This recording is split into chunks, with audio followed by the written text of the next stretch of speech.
This is the second of two videos on this kind of transformation theme that I introduced with my last video where I talked about Mercury retrograde. And quite frankly, in that video, I've already spilt the beans on this new moon.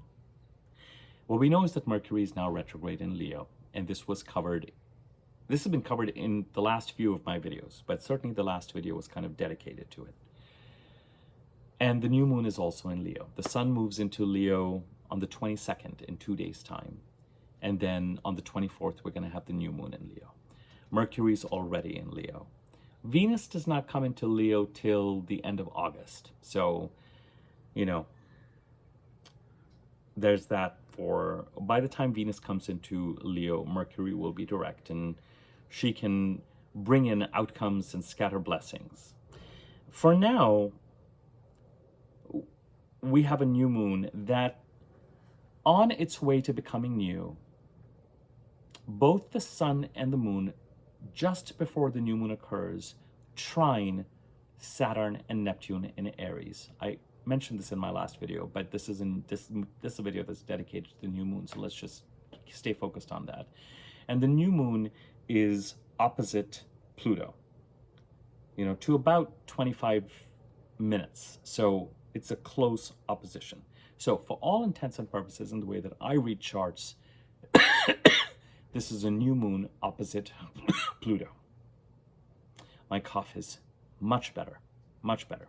You won't believe it, but it is much better. So we have a new moon in Leo opposite Pluto in Aquarius. Now, let's cover some basics. I am recording this on Sunday, the 20th of July. The new moon is on Thursday, July the 24th. For the next 4 days, your energy will become slower and slower in a certain sense and become a little bit more depressed. And certainly Tuesday, Wednesday, Thursday, don't be surprised if you harbor feelings of flatness, depression, exhaustion, wanting to nap, wanting to rest, fatigue. You're closing out the last month in Cancer and preparing to begin on Thursday, the 24th, the new month of Leo. So we are going to be in the dark of the moon for the next 4 days. There might be a wrapping up quality to things. There might be a closing up quality to things. Considering the sign of Cancer is in my 12th house, I won't be surprised if it'll take me till Thursday to get this cough out of my system. So, be that as it may be. And then the new moon will occur at 12:11 p.m. Pacific time on July the 24th, Thursday, and the wind will start to come back into your sails and the wave will start to leave towards the shore. And as I say, the new moon starts a 4-week month, the month of Leo, where you have to take action to bring the house occupied by the sign of Leo in your chart into alignment with where you want to go. With the new moon can bring, sometimes within 72 hours, subtle but unmistakable opportunities to act on. Something to apply for, an interview, a development. Sometimes very often I find this happens within 24 to 72 hours. Sometimes it might take a week, week and a half before it shows up, but something shows up from the outside that you can then latch on to move things forward, to start the month of Leo. If it doesn't happen, look at your chart. What is the house occupied by Leo in your chart? I use the whole signs house system, WHOLE, and it is a 4-week window to bring matters related to the chart into alignment by taking action, by planting seeds. This is the gap between where I am and where I would like to be. I'm going to plant seeds to get to where I want to be. Apply for things, seek things out, grow things, develop things, have conversations with people you trust who can help you get closer to what you want, etc. 2 weeks after the new moon, we'll have a full moon in Aquarius. An important full moon, considering it happens about a day or so, before Mercury goes direct. So that is going to be one hell of a full moon, and we'll cover that.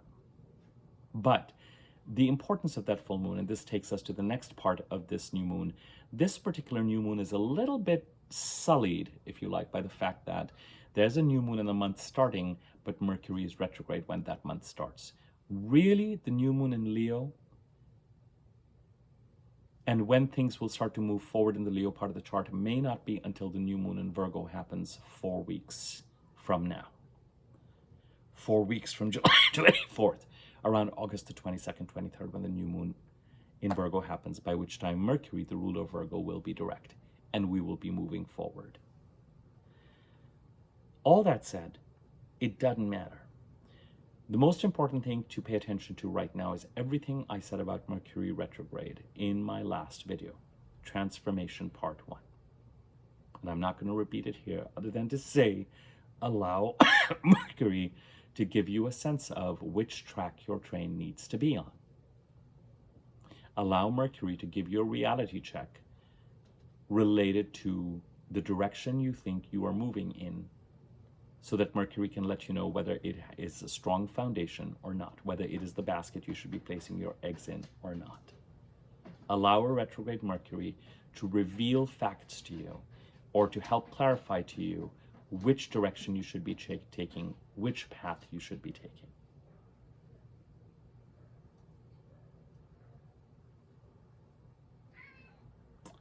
My cat just used the litter box. I got it, Valentine. I got it. Okay. And now he's coming through the curtain, and he just ate his food, and, All right. Okay. I'm doing a video. Like he cares. And now it's the scratching post, and you can hear all this. So he just ate his dinner. He just used the litter box after eating dinner, and now he's just here to let me know that all of that has been done. Yes, I know.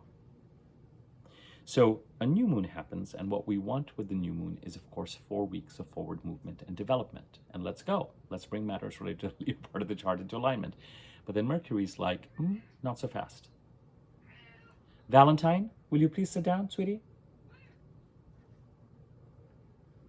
All right. Go on. Go to your perch. Good boy. Oh, come on. You got this. Oh, Valentine, what happened? I'm so sorry. I'm going to put you on pause while I settle him down. So in true Mercury retrograde fashion, rather than hitting pause, I hit stop. So I'm going to have to edit those, this video and the last video together. Valentine is now on his favorite suitcase with the blanket that he has had ever since I've known him. And he's slightly disgusted that I don't want to play with him, but so be it.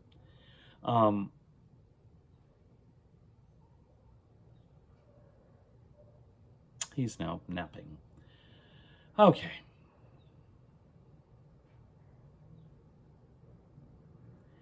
So we have a new moon that starts a month, and with a new moon, what we want is a certain amount of momentum and velocity behind us. We want the wave to start to move towards the shore. We want the movement to be unqualified. But with Mercury retrograde in the same sign as the new moon, and frankly, with Mercury retrograde anywhere while a new moon is occurring, we have to understand that the things that this new moon brings us, which may well be things we decide to take, details around those things may look a little bit different by the time we get past August 12th, 13th, 14th, 15th. And indeed, we may really experience a sense of forward movement or motion with regard to anything that this new moon brings us. We may even have to wait until the new moon on August the 23rd in Virgo to really give us a sense of unqualified forward movement again. So how do we use this new moon? We use this new moon to respond to and to initiate anything we feel we need to do to bring the Leo part of the chart into alignment. Great. We use this new moon so that We take advantage of the fact that the wind is behind our sails and the wave has started to move towards the shore. We cautiously move towards August the 10th, that full moon, and August the 11th, when Mercury goes direct, to see what bubbles up at that point in time in such a way as it helps clarify things. Which basket do we put our eggs in? Which track are we going to take? And things can look very different with a Mercury retrograde. You can enter a Mercury retrograde thinking you're moving in a certain direction, and then Mercury retrograde presents some facts to you about the direction that you're moving in. And Mercury retrograde may offer an alternative that could actually be a rescue out of a particular situation. And you may decide, you know what? Thank you, Mercury. I'm going to be switching tracks. Or you may decide to keep the same track. This is all covered in my last video, which you should see. I will place a link to it at the end of this video.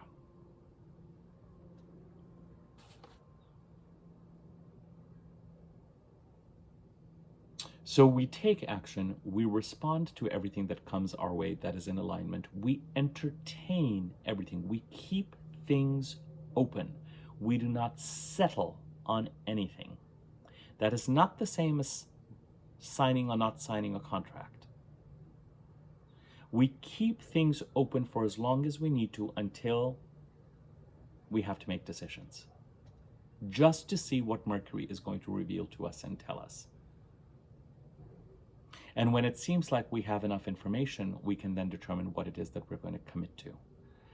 And if we commit to it, or we sign something while Mercury is retrograde, or we agree to something while Mercury is retrograde, there has to be an understanding that when Mercury goes direct, details around whatever we agreed to may look different. But that doesn't mean that agreeing to something that feels more solid, you know what, it's a little bit like biting a coin to see if it's real. Mercury retrograde allows us to bite a coin to see if it's made of chocolate or if it's real. And sometimes a chocolate coin might be the more delicious option, but there's not very much, but it's not the more sustainable, it's not the right path. So it's all about allowing Mercury, it's all about responding to things, showing up to things, taking action, and just living in a space of open to whatever Mercury retrograde needs to share to us over the next 2.5 weeks. So that the action we take is the equivalent of showing up and planting seeds, but it does not have a decisiveness behind it until Mercury retrograde presents information to us in such a way that it prompts decisiveness. And just because details around something are going to change, and that will likely be frustrating, may well happen the week after August the 11th, after Mercury goes direct as a result of that full moon, doesn't mean that the outcome will be negative. When I say details will change, it could be something like, hey, I've got something on offer here. Are you interested? It's going to be, as I've given you this example before, 4 weeks worth of work. And when Mercury goes direct, they realize, actually, it's going to be done in 2 weeks. And then they come back and say, I'm so sorry, it's 2 weeks worth of work. And you may be like, what the hell, man? I was budgeting for this and I took care of this. But don't, if it's the right thing that you chose, don't be so quick to, adjust to what you need to adjust to. And if you feel like something needs to be written into a contract to protect yourself, feel free to do so. But what I gave is a pretty extreme example, but at the same time, don't assume that whatever it is that you choose, if you're changing tracks, or if you're agreeing to whatever you agree to, don't assume that the ultimate outcome will be negative. Changing details, because you may agree to do something for 2 weeks only to realize that when the Virgo new moon comes around and you are in September, the same people may come back and say, we liked your work on this project so much, we're going to make you a permanent offer. Do not assume the final outcome. The more important thing to do is to show up for whatever you need to show up for, to plant the seeds, to keep going in the directions that are right for you to do, take the actions that feel right to you, but to be open to what it is that a retrograde Mercury is going to bring to you. To clarify which baskets to keep your eggs in and which baskets to not. What actually has strong foundations and what does not. The other thing about Mercury retrograde I have to tell you is that very often projects and conversations that occurred and that have a strong Mercury retrograde component. I was working with this project. I said yes to this project. I started working with this person while Mercury was retrograde. Those conversations often come up while Mercury is retrograde. I worked on project A. I don't hear for anything on project A for a long time, but when I do hear about project A or someone associated with that comes back to offer me a related project B, it's while Mercury is retrograde. Or projects that happened or have a strong component of happening while Mercury is retrograde come back up again. They resurrect every time Mercury is retrograde. Not every time, but when there's so there could be a sense of contacts and projects and work that is done or relationships that come back up again. It could just be a phone call. It could be a touching base as a result of this Mercury retrograde. So a new moon, the wave starts to move towards the shore. A month of taking action and planting seeds to bring the Leo part of the chart, the house occupied by Leo, into alignment, with the qualification that we're still kind of blinded. We still don't know at this point in time. I'm looking for a particular tarot card to see if I can get access to it easily. Here it is. We still don't know. It's a little bit Two of Swordsy. We just don't know with this new moon.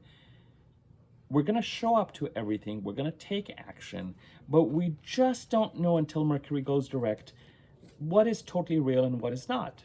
And we're going to let Mercury retrograde over the next 2 weeks continue to help us through that process. And it may be that by the time the full moon occurs, certain things that are meant to leave our life, or conversations that are coming up now have a kind of closure around them that feel kind of intense, whatever it is.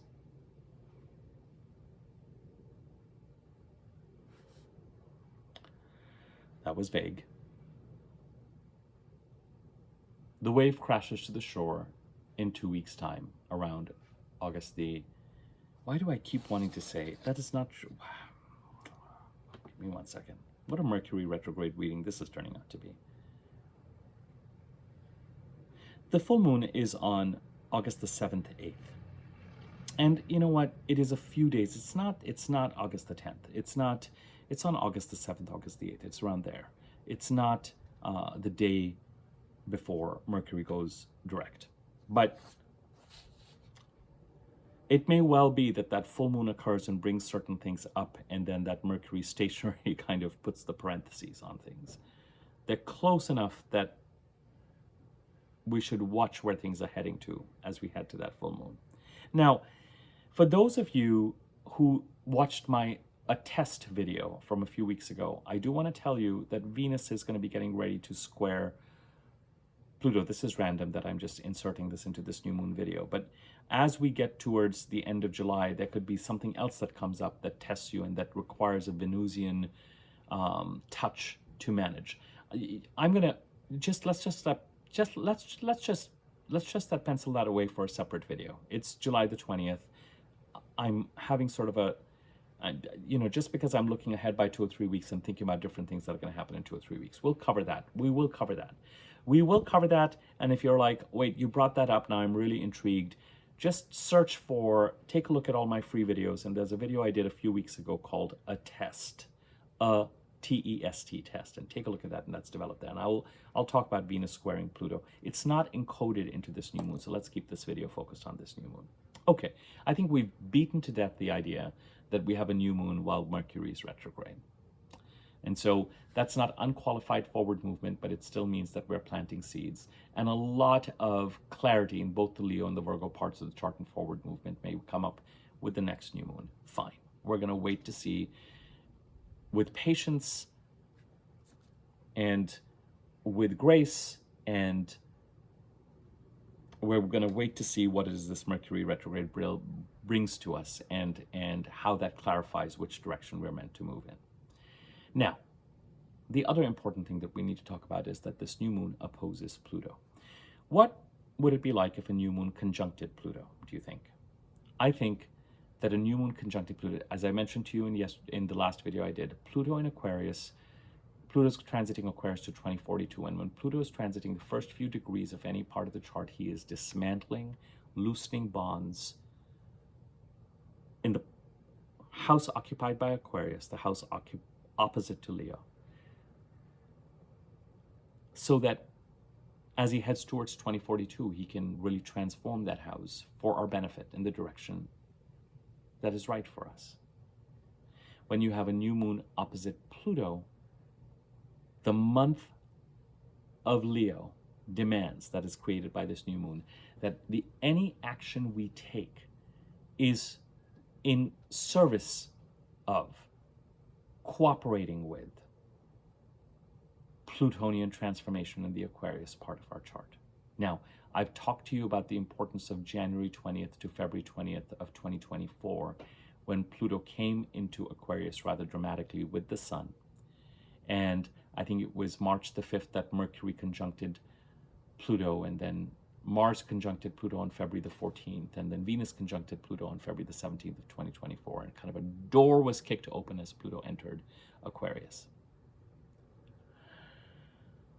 Every time the curtain blows, I have this panic because I'm doing this in the messiest room in the apartment. Like, this is the room where everything just goes to be thrown into. Anyway, so I'm just paranoid that you'll be recoil with horror when you see what's actually going on in this room. It is, you know, the room where everything that currently does not have a place to live in this apartment ends up in.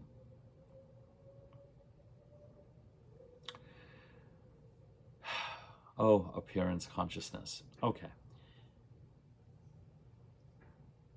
When you have a new moon that is conjunct Pluto, that new moon is really about that transformation. You're taking action related to the Aquarius part of the chart to support that Plutonian transformation. When it is a new moon in Leo opposite the Plutonian transformation, whatever action you're going to take in the Leo part of the chart, you have to be cognizant of how it is going to support Pluto's transformation of the Aquarius part of the chart, but most importantly, at this phase, how Pluto is disentangling you from bonds and ties and situations that are not right for you, so that he can really build on his transformation of the Aquarius part of the chart on that.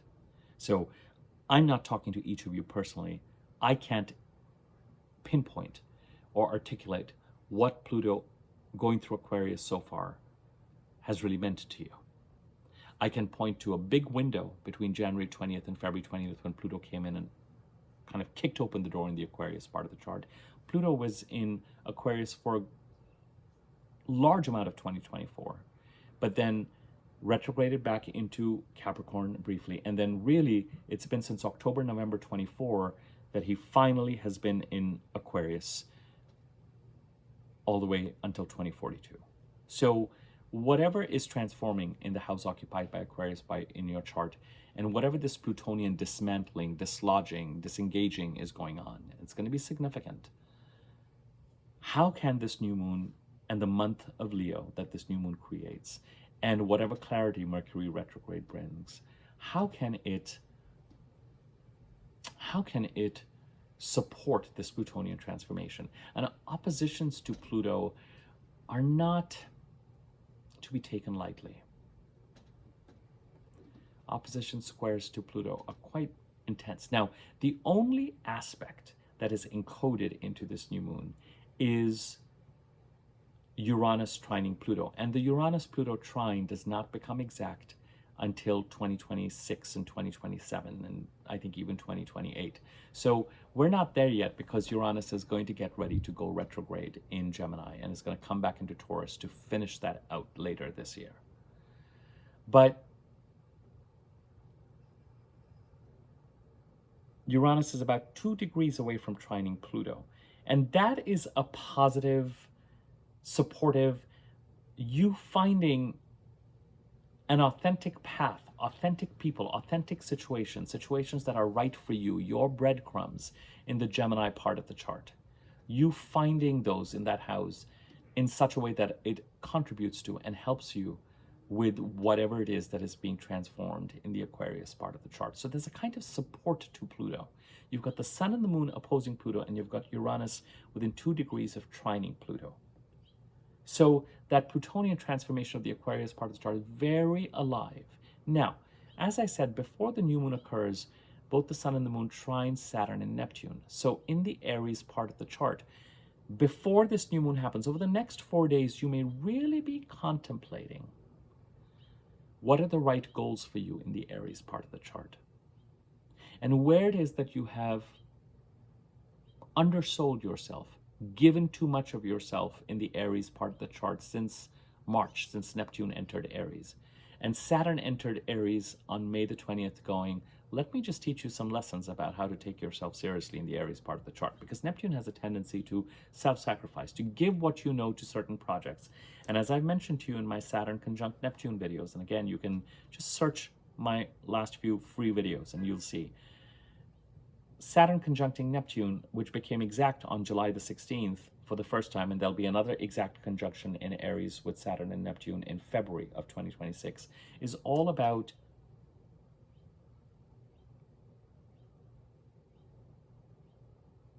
stop undervaluing yourself and giving of yourself in the Aries part of the chart. Make sure that what you're committing to and building identifies what is right for you. Act towards your highest potential in the Aries part of the chart. So over the next 4 days, certain things reach a certain kind of closure. And as the sun enters Leo, the moon enters Leo, and it's still in the dark of the moon, these trines occur. So when this new moon in Leo occurs, you may come into the month of Leo very clear, much clearer about what it is that you want to build. It may have a very, all right, let's go quality, with the qualification that we're going to let Mercury retrograde do its job and let us know what actually is going to have legs and what is not going to have legs. And nothing wrong with letting Mercury retrograde reveal things that are in our blind spot that we don't know about. So that, as I've said repeatedly in this video, we know which baskets to put our eggs in.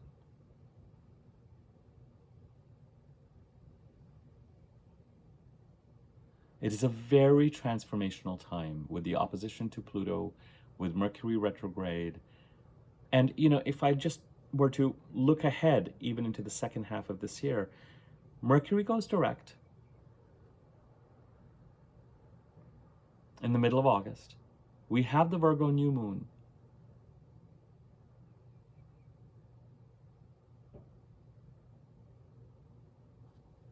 Which is a solar eclipse. Isn't it? This is what I've been thinking about. We go through this Mercury retrograde and we head right into the eclipses.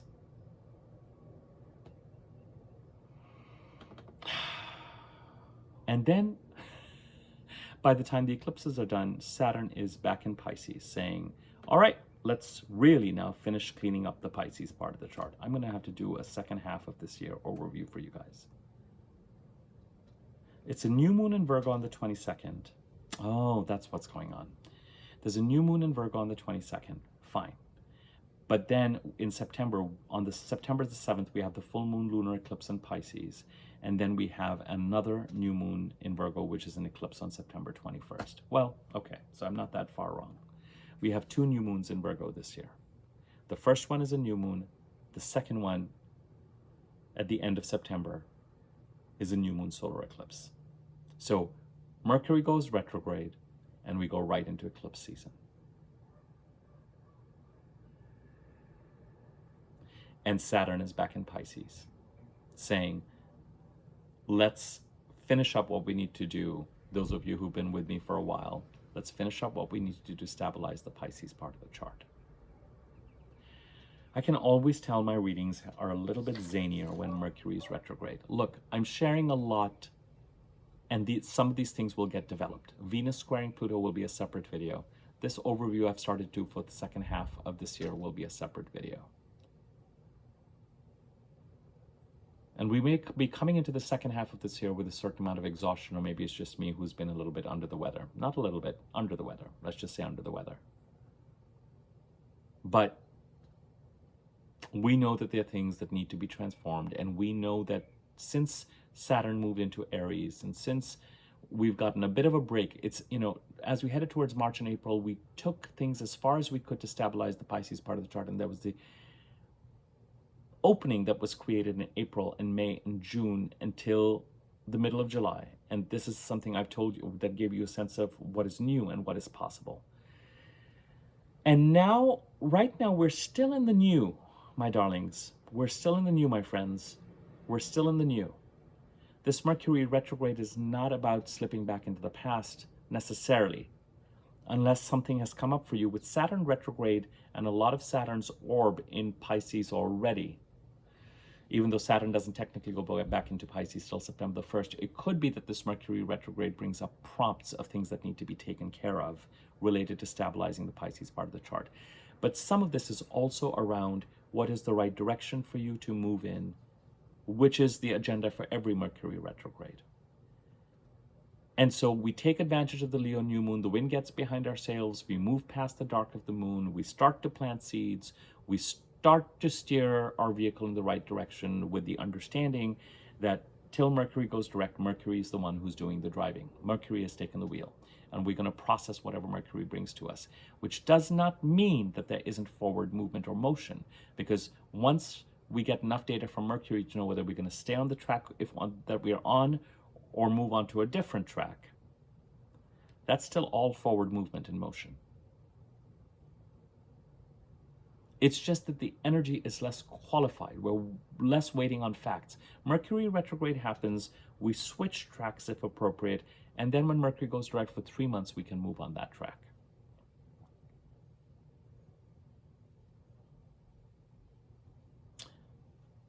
With the trines to Saturn and Neptune just before the new moon happens, there's something about getting very clear about, again, what should we be looking for as we make choices moving forward?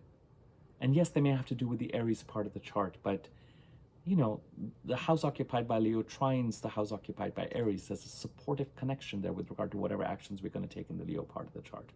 Mercury, the planet of communication and cognition and transactions, is retrograde in the Leo part of the chart. We're rethinking things. And it's really nice to have a month of rethinking things on the heels of the sun and the moon trining Saturn and Neptune. As if Saturn is saying, have you learned what you needed to learn since between March and now around what kind of things you need to say yes to?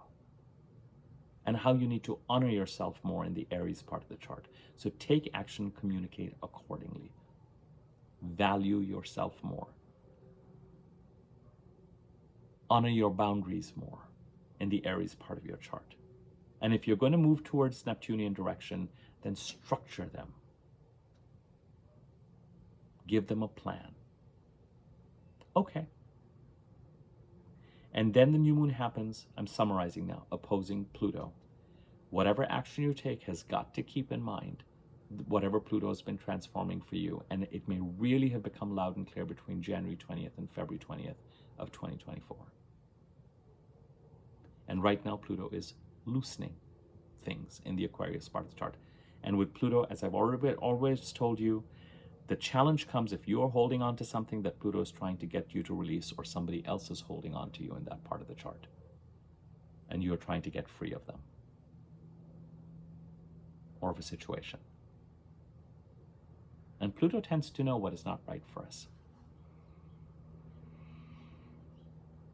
It's a very pregnant time. And then we go through, it's a little bit like a culmination of the forward movement and the new that we are trying to create.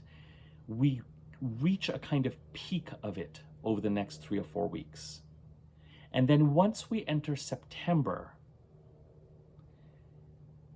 we have to focus till February on primarily, say it with me, finishing up stabilizing the Pisces part of the chart once and for all, so that we can then, after February of next year, really move in this direction that is getting clarified for us here.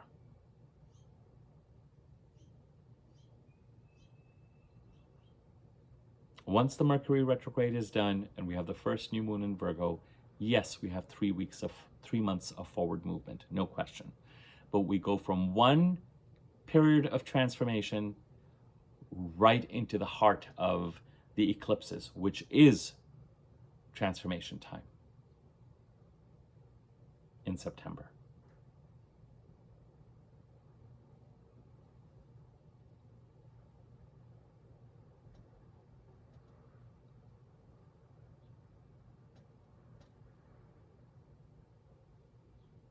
a lot of potential, a lot of potential, a lot of potential to move things and to take advantage of opportunities that get us on the right track into exciting new vistas.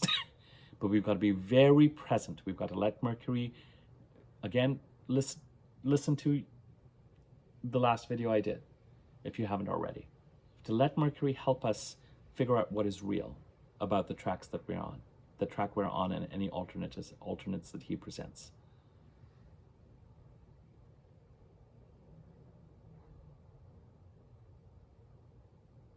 And in doing that work, and along with this new moon, there's definitely an emphasis on assisting with the transformation in the Aquarius part of the chart. Whatever actions you take have to serve Pluto's transformation in the Aquarius part of the chart and what he's trying to dismantle.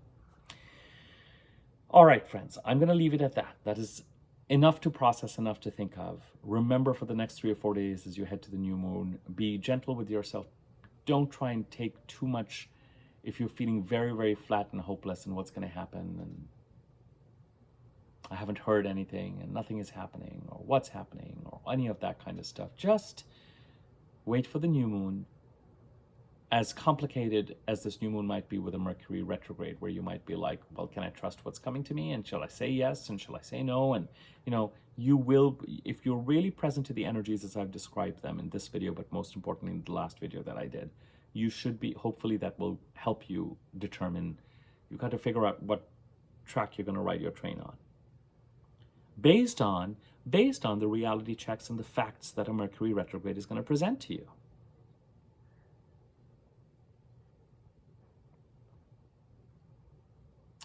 Show up to everything that interests you, plant those seeds, plant those seeds, plant those seeds. And just know that unqualified forward movement is really going to be available to you, let's just say after about August 15th. Let's give Mercury a little bit of time to start moving forward and picking up just a little bit of speed. And in the meantime, I'm not going anywhere. I've already outlined 2 videos that I'm going to be doing. And I've, you know, as we get to Mercury going direct, we'll talk about that time period, and we'll talk about the full moon in Aquarius and on August the 9th. August the 9th is the full moon in Aquarius, and August the 11th, Mercury goes direct in Leo. August the 25th, Venus comes into Leo. After the middle of August, a lot of this energy starts to clear and move forward. It's just that we go right into the eclipses.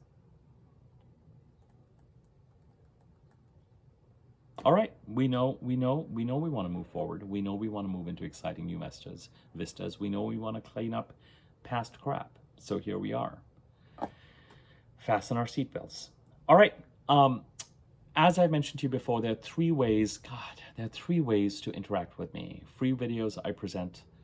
The membership videos for $6.99 a month that are sign-specific videos. They're really meant to be for your rising sign, but you can look at them for your sun sign or your moon sign. I am going to be doing new moon and Mercury retrograde videos for all the rising signs there. And you can also get a personal reading with me, and information on memberships and the email address to where you can email me for a personal reading are in the description box below. Subscribe to my YouTube channel if you haven't already. When you subscribe, there's a bell icon next to the subscribe button. You can click on that bell icon and click the wiggly bell on top, and you'll be notified when I do new videos. You can contribute to this channel monetarily by using the thanks button beneath this video, or by donating to this channel, using the information in the description box below. You can contribute to this channel for free by liking this video or commenting on it. It is time for me to stop recording this video and for you to enjoy this content. Okay, take care. Thanks.